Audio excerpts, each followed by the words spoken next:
Hari ini kita akan berbicara tentang jadilah pahlawan. Kita belajar dari seorang tokoh yang bernama Yefta dari kitab Hakim-Hakim pasal 11 ya. Kita belajar dari Yefta, dia adalah seorang hakim yang ada dicatat di kitab Hakim-Hakim pasal 11. Masa itu bangsa Israel itu kerohaniannya jatuh bangun. Hari ini mereka bangkit karena ada seorang hakim yang takut Tuhan, bangsa Israel akhirnya takut Tuhan. Tapi kalau hakim yang memimpin tadi meninggal dunia, akhirnya bangsa Israel akan berbalik dari Tuhan. Mereka menyembah Baal, mereka menyembah patung, tinggalkan Tuhan, lalu Tuhan memberikan mereka, mengizinkan mereka dijajah, ditindas oleh bangsa lain. Lalu bangsa Israel akan menjerit lagi sama Tuhan, Tuhan tolong. Lalu Tuhan tolong, kirim lagi hakim. Lalu hakim itu memerintah bangsa Israel, lalu bangsa Israel takut Tuhan. Tapi kalau hakim itu sudah meninggal, bangsa Israel akan berbalik lagi dari Tuhan, lakukan apa yang mereka rasa senang, dan Tuhan izinkan mereka ditindas lagi, lalu mereka berteriak, Tuhan tolong. Seperti itulah hidup bangsa Israel kalau kita baca di kitab Hakim-Hakim. Saya tidak tahu ibu bapak pembacaan saudara semua hari ini sampai kitab mana. Kalau saya pribadi sudah sampai Hakim-Hakim ya. Harusnya sudah di situ ya. Kalau ada yang belum sampai Hakim-Hakim berarti terlambat. Coba kejar ya ibu bapak yang belum sampai Hakim-Hakim, kejar pembacaannya. Mungkin satu hari boleh 5 pasal, 6 pasal supaya sama-sama ya. Minggu depan kemungkinan sudah CCA. Supaya pemenangnya nanti piala bergilir nanti boleh bergilir ke keluarga yang lain ya. Jadi baca Alkitab. Begitulah keadaan waktu itu, dan di pasal 11 dicatatlah pertama mulai tentang Yefta. Ayat 1 mari kita baca. Hakim-Hakim pasal 11 ayat 1. Adapun Yefta orang Gilead itu adalah seorang pahlawan yang gagah perkasa. Tetapi ia anak seorang perempuan sundal. Ayah Yefta ialah Gilead. Jadi Yefta ini adalah pahlawan yang gagah perkasa. Awal hidup Yefta itu ceritanya dimulai dengan perkataan ini. Yefta itu adalah pahlawan yang gagah perkasa. Tapi kalau kita baca selanjutnya, dia adalah seorang anak perempuan sundal. Jadi masa lalunya itu tidak begitu baik. Masa lalunya itu tidak indah. Dan mungkin sama dengan masa lalu kita yang juga mungkin gak indah. Tidak baik. Banyak masa lalu kita yang bermasalah mungkin. Yefta berasal dari masa lalu yang tidak indah, tapi dia adalah seorang pahlawan yang gagah perkasa. Ayat 2, juga istri Gilead melahirkan anak-anak lelaki baginya. Setelah besar anak-anak istrinya ini, maka mereka mengusir Yefta, katanya kepadanya, engkau tidak mendapat milik pusaka dalam keluarga kami, sebab engkau anak dari perempuan lain. Selanjutnya Yefta ini juga diusir oleh saudaranya yang lain. Saudaranya bilang, kamu ini bukan anak sah. Kamu ini dari perempuan sundal. Tinggalkan kami. Maka ayat 3, larilah Yefta dari saudara-saudaranya itu dan diam di tanah Tob. Di sana berkumpullah kepadanya petualang-petualang yang pergi merampok bersama-sama dengan dia. Akhirnya Yefta itu hidup sebagai perampok. Dia punya teman, dia punya sekutu, dia banyak. Seperti kawanan mereka merampok kerjaannya. Tapi di ayat 1 kita harus kembali ingat. Firman Tuhan catat dia pahlawan yang gagah perkasa. Padahal kalau kita baca sampai ayat ini, Yefta itu punya banyak masalah. Dia hidup dalam hal yang buruk, dalam masa lalu yang tidak baik. Dia diusir, tidak punya keluarga, tapi dia dicatat dia adalah pahlawan yang gagah dan perkasa. Itu sebabnya saya begitu antusias menyampaikan ini buat kita semua hari ini jemaat Tuhan. Tidak peduli masa lalu kita seperti apa, masa lalu kita seburuk apa. Bahkan sekarang pekerjaan kita mungkin tidak seindah orang lain, tidak sebanyak gaji orang lain. Tapi yang namanya menjadi pahlawan gagah dan perkasa itu ternyata kuncinya nggak di sini. Menjadi pahlawan itu buat keluarga, menjadi pahlawan buat saudara kita, menjadi pahlawan buat pelayanan, itu kuncinya tidak di masa lalu, anak orang kaya, keturunan baik-baik, tidak, kuncinya tidak di sana. Atau pekerjaan kita hari ini harus bekerja sebagai minimal di kantor camat atau kantor bupati. Tidak begitu, karena kalau kita lihat sampai di sini, Yefta itu ternyata pekerjaannya merampok, dia diusir dari keluarganya, masa lalunya tidak baik. Ada 3 hal yang saya renungkan, yang saya mau bagikan. Mengapa Yefta bisa menjadi pahlawan? Mengapa dia bisa menjadi orang yang gagah perkasa? Kenapa dia bisa menjadi orang yang hebat? Firman Tuhan catat dia adalah orang yang gagah perkasa. Yang pertama, ayo kita sama-sama belajar. Yefta benar dalam perkataannya. Yefta selalu berkata benar dalam setiap perkataannya. Ayat 4 dia bilang begini, beberapa waktu kemudian Bani Amon berperang melawan orang Israel. Dan ketika Bani Amon itu berperang melawan Israel, pergilah para tua-tua Gilead menjemput Yefta dari tanah Tob. Kata mereka kepada Yefta, mari jadilah panglima kami dan biarlah kita berperang melawan Bani Amon. Ayat 7, ini kata Yefta. Kata Yefta kepada para tua-tua Gilead itu, bukankah kamu sendiri membenci aku dan mengusir aku dari keluargaku? Mengapa kamu datang sekarang kepadaku pada waktu kamu terdesak? Kalau kita analisa, perkataan ini menyakitkan. Bukannya kamu yang usir aku kemarin? Bukan kamu yang gak hitung aku sebagai keluarga? Bukannya kamu yang bilang aku ini gak kepake? Bukannya kamu yang bilang begini? Itu perkataan cukup tajam. Tapi kalau kita analisa, ini perkataan yang benar. Inilah keadaan sebenarnya. Inilah perkataan yang benar. Dia tidak berusaha menutupi, dia tidak berusaha menghilangkan yang ada atau menambah yang tidak ada. Yefta itu kalau kita belajar dari setiap perkataannya ibu bapak, dia berkata benar. Saya tetap ingat dan sangat jelas di ingatan saya, ada di Matius 5 ayat 37 berkata begini.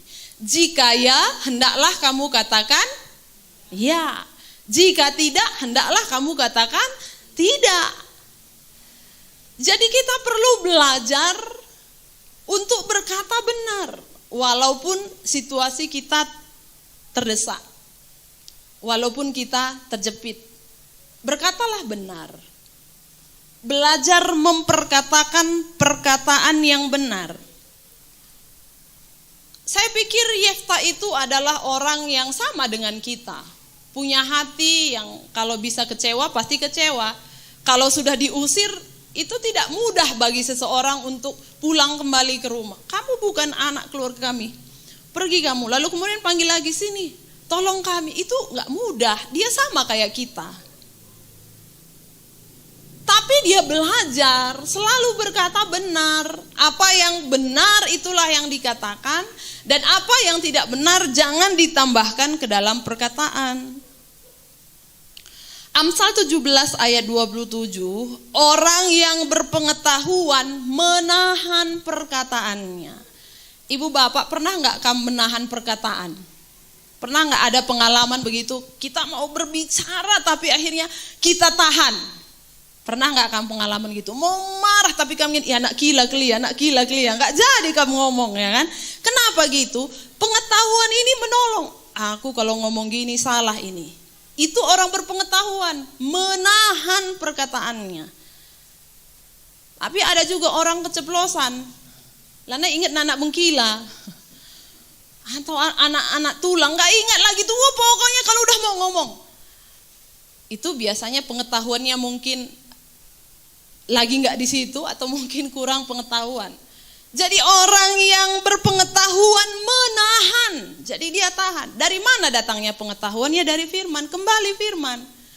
Bagaimana kamu tahu perkataan itu membuat orang senang atau tidak? Dari firman. Jadi tahan perkataan itu karena punya pengetahuannya, pengetahuan firman Tuhan. Kembali baca Alkitab setiap hari. Coba ingatkan lagi kanan kiri dulu. Baca Alkitab setiap hari ya. Iya, setiap hari baca Alkitab.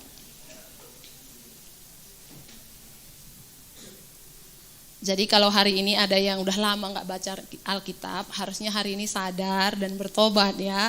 Jangan senyum aja, rupanya kita juga pelakunya. Baca Alkitab sama kawan, rupanya pelakunya ini diri sendiri ya kan.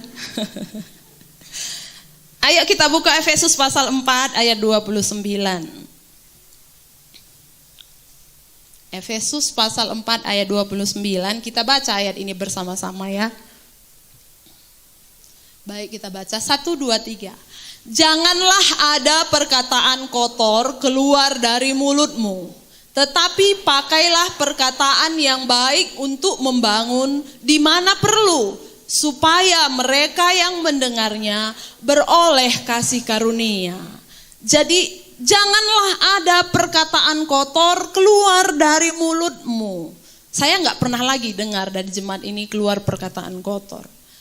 Tapi tidak hanya sampai sini, tetapi pakailah perkataan yang baik untuk membangun. Ini tugas kita.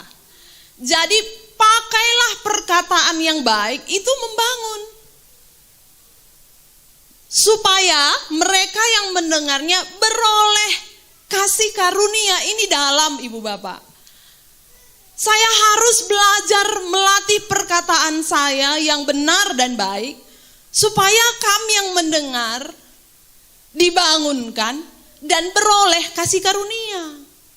Jadi setiap saya berbicara, saya harus mulai melatih diri saya. Bagaimana saya berkata supaya kamu dibangun dan kamu beroleh kasih karunia. Sama dengan kamu juga. Kamu mulai harus belajar melatih mulut ini sehingga berkata benar dan baik, sehingga istri Indu beroleh kasih karunia. Jangan beroleh kepahitan, jangan beroleh kemarahan, jangan beroleh kekecewaan. Tapi apa? Aku mau melatih diri supaya waktu aku berbicara, suamiku ini beroleh kasih karunia. Saya senyum-senyum sekarang membayangkan kalau kamu di rumah semua kita belajar sama-sama. Gimana supaya anakku ini beroleh kasih karunia. Supaya dia dibangun. Bagaimana supaya orang tuaku ini beroleh kasih karunia. Supaya dia dibangun. Betapa luar biasanya keluarga kita jalani kalau semua kita bersama-sama latih mulut kita berkata yang baik dan benar sehingga kiri kanan du ini dibangun dan beroleh kasih karunia. Jadi perkataan ini benar itu sangat penting. Perkataan ini baik itu sangat penting. Itu yang dimiliki Yefta, sehingga gak heran dia bisa jadi pahlawan yang gagah dan perkasa. Perkataan yang benar, perkataan yang baik. Pakailah perkataan kita untuk membangun di mana perlu supaya mereka yang mendengarnya beroleh kasih karunia. Ini tugas kita bersama. Itu yang pertama. Yang kedua, bagaimana Yefta bisa menjadi pahlawan? Yang kedua, dia benar dalam iman. Nah, berarti ada iman yang tidak benar, ya kan? Iman yang salah ada. Orang yang tidak percaya kepada Tuhan pun beriman, tapi bukan pada Yesus. Nah, artinya dia beriman salah. Orang percaya pada batu, ada. Sampai sekarang masih ada. Percaya sama pohon yang besar. Kalau pohonnya sudah besar, akarnya merambat kemana-mana, ada orang-orang yang masih percaya bahwa di sana ada Tuhan, lalu menyembah. Dia beriman, benar imannya salah. Nah, ada dua hal yang saya lihat dalam diri Yefta. Dia punya iman yang benar. Dari dua hal ini dan kita akan bersama-sama belajar ayat 11. Pasal 11 ayat 11. Angkat cantik ini ya. Maka Yefta ikut dengan para tua-tua Gilead, lalu bangsa itu mengangkat dia menjadi kepala dan panglima mereka. Ini poinnya. Tetapi Yefta membawa seluruh perkaranya itu ke hadapan Tuhan di Mizpa. Apa sebenarnya perkara Yefta? Dia kan disuruh jadi pemimpin. Dia kan disuruh menjadi kepala, kok jadi perkara ini. Kalau kamu disuruh sekarang jadi kepala desa, itu menurut lu perkara atau sebuah kehormatan? Tergantung juga ya, ada juga yang bilang perkara ya. Saya pikir itulah yang menurut Yefta perkara. Karena sekarang dia harus menjadi seorang pemimpin, dia harus menaungi bangsa Israel, dia harus menghadapi bangsa Amon, dan itu bukan hal yang mudah sehingga dia menganggap itu sebuah perkara. Dan apa yang dilakukan oleh orang yang beriman benar, orang yang punya iman yang benar, dia akan selalu bawa perkaranya pada Tuhan, bukan pada yang lain. Yefta tidak cari tua-tua Gilead yang lebih tua dari dia. Dia bilang, tolong kasih masukan saya. Saya mau jadi pemimpin, ini tolong saya. Enggak, waktu dia punya perkara, dia datang sama Tuhan. Dia bawa semua perkaranya pada Tuhan. Ibu bapak, setiap hari bawalah perkara kita pada Tuhan. Walaupun itu sebenarnya kecil. Maksud saya, ya kalau sakit penyakit mau operasi, baru bawa perkara sama Tuhan. Enggak harus begitu. Pengalaman saya waktu saya susun skripsi beberapa bulan yang lalu, setiap saya ke Medan mau jumpai dosen. Kadang dosen yang mau dijumpai cuma satu. Hanya dia mau dijumpai, hanya mau minta tanda tangan. Bagi saya itu sebuah perkara, karena kalau enggak jumpa sama dia, saya sia-sia waktunya ke Medan, pulang lagi ke sini enggak dapat tanda tangan. Jadi setiap ke Medan saya berdoa, Tuhan tolonglah dosen saya ini. Walau dia sulit dijumpai, tapi saya mau ke Medan buka jalan supaya saya jumpa. Enggak pernah saya pulang tanpa ketemu yang saya mau jumpa.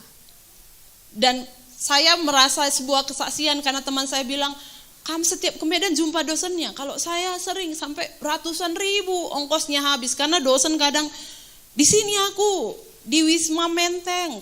Udah ke sana pakai Grab, sampai sana udah pulang aku, udah di sini pindah lagi, cari lagi. Saya nggak pernah ngalami, dan selalu apa yang saya lakukan, saya berdoa, Tuhan buka jalan, Tuhan tolong dia, buka hatinya. Kalaupun ada kerjaannya, bermurah hatilah dia, berikan waktu saya 5 menit saja, supaya dia tunggu saya untuk memberikan tanda tangan dan saya pulang. Maksud saya sesimpel itu, perkara-perkara kita bawa sama Tuhan. Jangan pakai trik, jangan pakai taktik kita yang kadang-kadang taktik manusia. Taktik kita itu ada kelemahannya, ada kekurangannya. Hikmat kita itu ada kelemahannya. Jadi kalau ada perkara, bawa sama siapa? Tuhan. Beberapa waktu lalu pun saya pesan dari Kak Mima ini. Kak Mima ada di sini dia kan. Saya pesan sama dia baju rebana Sugihan 2. Sebelum saya pesan, saya pun udah bertimbang. Lalu Kak Mima sebelum pesan dia bilang gini, coba cek Mami Uda, ini karena nggak pernah kita pesan sama dia, ini pemilik baju ini penipu enggak gitu. Bilang aku nggak tahu Kak, ayolah sama-sama kita. Lalu akhirnya kami cek, nomor rekeningnya nggak pernah dilaporkan menipu. Lalu kemudian kami lihat di Shopee juga dia bagus. Lalu kami cek Instagramnya juga bagus.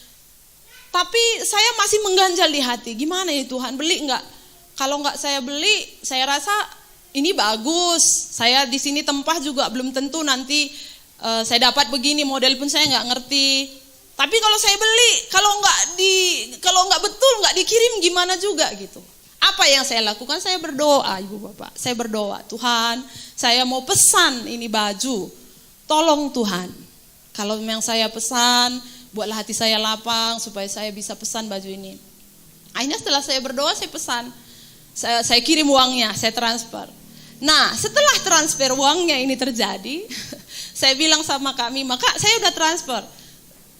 Lalu dia WA yang pemilik toko ini, WA Kak, wah tak dibalas-balas, dibaca pun tidak. Lalu dia bilang, Mami udah coba lah. Saya pun coba, tak Tak dibaca, tak direspon, tak di apa-apa. Nah, di sanalah mulai kegundahan hati. Saya bilang gini, Tuhan, saya sudah berdoa. Tapi ini kekuatannya Ibu Bapak. Kalau kita sudah berdoa, diawali dengan doa, saya kuat. Saya bilang gini, saya sudah berdoa. Kalau dia nggak kirim, ya Tuhanlah yang bekerja. Kalau dia kirim, puji Tuhan. Jadi saya kuat gitu. Walaupun ya udah, saya udah doakan. Jadi apapun hasilnya nanti terserahlah, mau dikirimnya mau enggak gitu. Itulah kekuatan kalau perkara itu kita bawa sama Tuhan. Jadi walaupun di tengah-tengah perjalanan ada goncangan, ada riak, karena kita sudah berdoa, sudah serahkan sama Tuhan, kita jalani dengan tenang. Ya sudah, saya kan udah serahkan sama Tuhan, Tuhan yang akan berurusan. Dan setelah beberapa minggu kemudian akhirnya dikirim gitu ya. Endingnya bagus juga ya, akhirnya dikirim gitu. Maksud saya Ibu Bapak, menyerahkan perkara ini bukan berbicara hanya tentang waktu semua akan beres, tidak. Sebelum beres pun, waktu saya menunggu kiriman itu datang, saya coba pikirin ini, ya jangan-jangan itu penipu ya, jangan-jangan gak mau kirim ya, jangan-jangan begini. Nah, karena saya sudah serahkan sama Tuhan, saya punya kekuatan, saya bilang, Tuhan saya sudah berdoa, kalau gak kirim ya udah, kalau mau kirim puji Tuhan. Demikian setiap hari hendaknya dalam hidup kita. Perkara apa saja. Kita mau vaksin, berdoalah. Ya, mau vaksin Tuhan. Tolong supaya jarum suntiknya yang bagus. Supaya yang suntik juga ramah. Coba kalau kamu vaksin yang suntik pun mukanya sangar. Okay. Talangi baju deh, talangi. Mela kamu tenang. Kan bisa dia dengan senyum gitu. Jadi bawa perkaranya gitu. Kamu pergi ke satu tempat nggak pernah tahu Tuhan naik angkot apa, Tuhan tolonglah aku nanti ada di sini, permudah jalannya. Saya mau ketemu dengan dia, saya mau berbisnis dengan dia, buka hatinya Tuhan untuk bisa berbicara dengan baik. Jadi perkara itu tidak hanya ketika saya bilang tadi ujiannya besar, nggak harus setiap hari kita punya perkara dan bawalah setiap perkara kita kepada Tuhan. Nah itu iman yang benar. Yang kedua, iman benar yang terdapat dalam Yefta, kita lihat di ayat 23 dan 24. Masih pasal 11. Maka sekarang Tuhan Allah Israel telah merebut milik orang Amori bagi Israel umatnya. Apakah engkau hendak memiliki pula tanah mereka itu? Nah, ini perkataan Yefta ya sama Bani Amon ya. Bukankah engkau akan memiliki apa yang diberi oleh Kamos Allahmu? Demikianlah kami memiliki segala yang direbut bagi kami oleh Tuhan Allah kami. Yang kedua, orang yang imannya benar, dia menyadari bahwa masing-masing orang punya berkat masing-masing. Nah, saya ulang. Masing-masing orang punya berkat masing-masing. Itu kalau iman benar. Saya punya berkat sendiri, kamu punya berkat sendiri. Artinya kalau kamu punya mobil dan aku punya sepeda, kalau saya punya iman yang benar, saya menyadari itu berkatnya untuk dia, sepeda berkatnya untukku. Jadi kita tidak iri-iri lagi, itu imannya kalau benar. Jadi menganggap bahwa kalau kita menyadari, oh dia berkatnya itu, nah aku ini berkatku. Dia berkatnya hari ini mungkin tomatnya mahal, ya itu berkatnya. Aku ya sayur pahit belum mahal, ya ini berkatku, ini kebutuhanku, ini keperluanku, ini yang Tuhan sediakan. Itu kalau benar. Saya pengalaman hari Kamis tadi ada orang yang memberkati kita, ada orang yang mau bagi berkat untuk anak-anak sekolah di sini, paket sekolah. Awal dia bilang ada 18, dia telepon kami ada 18 paket. Lalu akhirnya setelah kami hitung 20, loh lebih Pak, ini gimana ada 2 lagi. Dia bilang oh ya udahlah, Bapak atur saja sama Ibu kemana mau dikasih yang 2 gitu kan. Nah isinya tuh paket anak-anak tuh kan ada di dalam set. Di dalam dia ada pensil, ada penghapus, roll dan sebagainya. Itu semua misalnya kalau Frozen semua, Hello Kitty semua satu setnya. Nah aku tahu anakku suka Frozen dan Hello Kitty. Jadi waktu di rumah aku mau pisah-pisah, nanti nampak anakku, kupikir dimintanya nanti ini enggak bagiannya. Pergilah aku ke gereja, di sinilah aku susuni kan. Nah karena aku hidupkan lampu, Kok ada orang di gereja, pikirnya datanglah dia. Mak, ngapain mama? Oh ini nakku, lagi pisah-pisah berkat.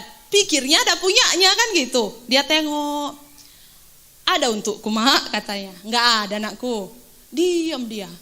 Nanti ku beli punya anakku ya, nanti ku beli. Diam dia. Satu pun enggak ada mak, cantik kali Frozen mak. Udah mulai berkaca-kaca matanya.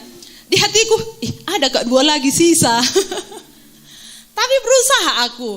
Ini berkatnya. Lalu ku bilang sama dia, anakku, kami minggu lalu dikasih orang baju. Itu berkat lu. Kakak ini pun semua berdoa dia anakku. Jadi ini berkatnya. Diam dia. Kulangi lagi. Minggu lalu kamu dapat baju. Senang kam? Senang mak. Itu berkat lu karena kamu berdoa. Nah kakak-kakak yang di sini pun dia berdoa anakku. Jadi ini berkatnya. Ini untuk dia ya. Nanti kalau berdoa lagi kam, ada lagi berkat lu, ku bilang. Iya mak, akhirnya pergi dia. Menanglah aku. Dan dia pun menang. Artinya hal yang seperti itu mungkin kadang-kadang kita hadapi dan itu sederhana. Mungkin hanya 1 set alat pensil. Tapi kalau kamu gak menang, sukacita itu bisa hilang.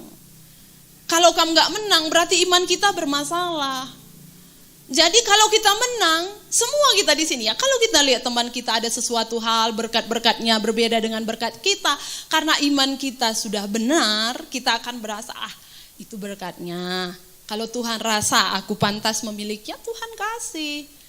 Kalau Tuhan pantas aku akan dapat rumah, Tuhan izinkan tahun ini aku punya rumah, Tuhan beri. Dia sudah punya ini, itu berkatnya, itu iman yang benar. Coba kasih tahu teman lu, paham kami itu? Bilang.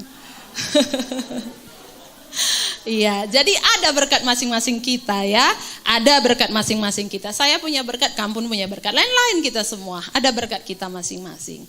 Itu yang kedua. Yang ketiga, ayat 30, ayat 31, masih pasal 11. Lalu bernazarlah Yefta kepada Tuhan katanya, jika engkau sungguh-sungguh menyerahkan Bani Amon itu ke dalam tanganku, maka apa yang keluar dari pintu rumahku untuk menemui aku, pada waktu aku kembali dengan selamat dari Bani Amon, itu akan menjadi kepunyaan Tuhan, dan aku akan mempersembahkannya sebagai korban bakaran. Ini yang ketiga, Yefta itu benar dalam nazar. Nah, nazar itu apa? Nazar itu adalah janji yang kita buat sama Tuhan. Waktu kita bilang misalnya begini, Tuhan kalau aku sembuh, aku akan sungguh-sungguh beribadah, enggak lagi aku absen. Seperti itu misalnya. Tuhan kalau anakku ini berhasil lolos, nanti Tuhan apa yang pertama kali kami dapat dari usaha ini kami serahkan sama Tuhan. Itu nazar. Nazar begitu ya, berjanji sama Tuhan. Si Yefta juga begitu. Tuhan kalau aku menang nanti perang, apa yang pertama kali keluar dari rumahku menyambut aku, kuserahkan sama Tuhan. Jadi nazar biasa, tapi dia gak ingat di rumah juga ada orang. Di rumah ada anaknya, satu-satunya perempuan. Di rumah ada istrinya. Dia gak kepikiran pokoknya apa saja yang keluar nanti pertama, itu yang kuserahkan sama Tuhan. Dan menang. Waktu mereka pulang ke kampung halamannya, orang udah mulai dengar dari sana berita disampaikan ke sana dan sampai ke semua orang menyambut termasuk anaknya Yefta. Dia senang juga karena bapaknya menang perang. Datanglah dia menari-nari keluar. Dialah yang pertama sekali menyambut bapaknya ini dari pulang berperang. Ayat 35. Demi dilihat Yefta, anak perempuannya itu, dikoyakkannya lah bajunya sambil berkata, anakku, engkau membuat hatiku hancur luluh dan engkaulah yang mencelakakan aku. Aku telah membuka mulutku bernazar kepada Tuhan dan tidak dapat aku mundur. Disinilah poin yang luar biasa dalam diri Yefta. Dia sudah bernazar dan tidak mau mundur. Pengkhotbah 5 ayat 4 berkata begini, kalau engkau bernazar kepada Allah, janganlah menunda-nunda menepatinya. Karena ia tidak senang pada orang bodoh. Tuhan itu nganggap kita bodoh kalau kita menunda-nunda nasar yang sudah kita nasarkan. Tepatilah nasarmu. Itu pengkhotbah bilang. Jadi kalau kita sudah bernasar, kalau gereja nanti suamiku Tuhan, aku pun sungguh-sungguh enggak lagi absen-absen. Tapi tiba giliran cucian banyak, tahun baru ya Tuhan, 1 bulan lagi. Ini kasih aku kesempatan, 1 bulan lagi, 1 kali ini Tuhan, gak apa-apa, tahun baru nanti mulai Tuhan. Tuhan bilang apa? Bodoh. Itu bodoh. Nanti aku serahkan Tuhan, anakku ini sama Tuhan. Kalau dia sembuh nanti Tuhan, ku jadikan dia jadi pelayan, misalnya begitu. Tapi sembuh, sayang kali kalau pelayan apa nanti penghasilannya. Kalau jadi pendeta dari mana uang masuknya? Baguslah buat jadi polisi. Nanti gajinya bisa dibantunya pekerjaan Tuhan. Itulah nanti lebih baik itu. Itu pikiran kita. Tuhan bilang apa? Bodoh. Sama seperti Yunus waktu dia mau pergi ke Niniwe, Tuhan bilang pergi ke Niniwe. Dia pergi ke Tarsis. Tuhan itu buat dia masuk ke dalam laut dan masuk ke dalam perut ikan. Makanya di dalam Yunus 2 ayat 9 Yunus bilang, aku bertobat dan kutepati nazarku sama Tuhan. Jadi jangan main-main sama nazar. Amsal 20:25 bilang begini, suatu jerat bagi manusia ialah kalau ia tanpa berpikir berkata kudus dan baru menimbang-nimbang sesudah bernazar. Baru menimbang-nimbang sesudah bernazar. Berat kali ya. Kok ku bilang semua yang pertama hasil ladangku sama Tuhan. Berat kali ya. Itu menimbang-nimbang sesudah bernazar. Jadi bernazar itu sangat baik. Bernazar sangat baik. Seperti halnya Hana, dia bernazar. Kalau Tuhan aku nanti mengandung aku serahkan Samuel. Dia serahkan Samuel. Seperti Yefta, kalau aku menang Tuhan nanti aku yang pertama aku serahkan sama Tuhan. Dia serahkan anak perempuannya sama Tuhan. Jadi pelayan Tuhan. Dia serahkan ke rumah Tuhan. Sama dengan hidup kita pun sangat baik bernazar. Tapi Tuhan tidak suka orang yang menunda menepati nazar. Pengkhotbah 5 ayat 5. Lebih baik engkau tidak bernazar daripada bernazar tetapi tidak menepatinya. Jadi lebih baik jangan berjanji sama Tuhan kalau memang gak bisa menepatinya. Lebih baik jangan bernazar, tahan dulu. Kadang-kadang saking kita tertekannya, takutnya kita kehilangan orang tua, kita berdoa, kalau sembuh nanti Tuhan. Aku mau berkorban sama Tuhan. Sembuh. Setelah sembuh, masalah datang. Terlalu besar yang mau dikorbankan. GPDI ini waktu pionir pertama yang mau datang ke Indonesia, itu juga salah satu karena ada kesaksian orang yang bernazar.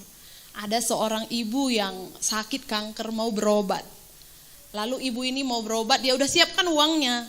Sekian, saya lupa berapa jumlahnya, sekian rupiah, sekian dolar. Dia siapkan untuk biaya operasi. Tapi dia berdoa, Tuhan, kalau aku sembuh tanpa operasi, semua uangku ini kuserahkan kepada penginjil. Dan sembuh. Itulah ongkos penginjil itu pergi ke Indonesia. Sehingga gereja GPDI yang sekarang kita beribadah di sini berdiri. Itu karena ada seorang perempuan yang bernazar, kalau Tuhan sembuhkan aku, uang operasiku ini kuserahkan sama Tuhan. Itulah yang jadi ongkos misionaris tadi ke Indonesia. Biaya hidupnya untuk sementara waktu ada di Indonesia. Karena nazar. Jadi nazar itu luar biasa, tapi yang berbahaya adalah kalau kita tidak tepati. Coba cek di hati kita, ada gak pernah bernazar sama Tuhan? Kalau ada, tepati. Tuhan bilang bodoh kalau kita menunda-nunda menepatinya. Yefta akhirnya mengambil anak perempuannya, dia persembahkan sama Tuhan, menjadi abdinya Tuhan. Dan perempuan ini tidak menikah, artinya Yefta tidak punya keturunan dong, karena dia gak punya anak, hanya satu-satunya ini. Dan dia bersedia karena apa yang sudah dia nazarkan dia tidak tarik kembali. Dan di ayat 1, cocoklah Yefta itu disebut sebagai pahlawan yang gagah perkasa.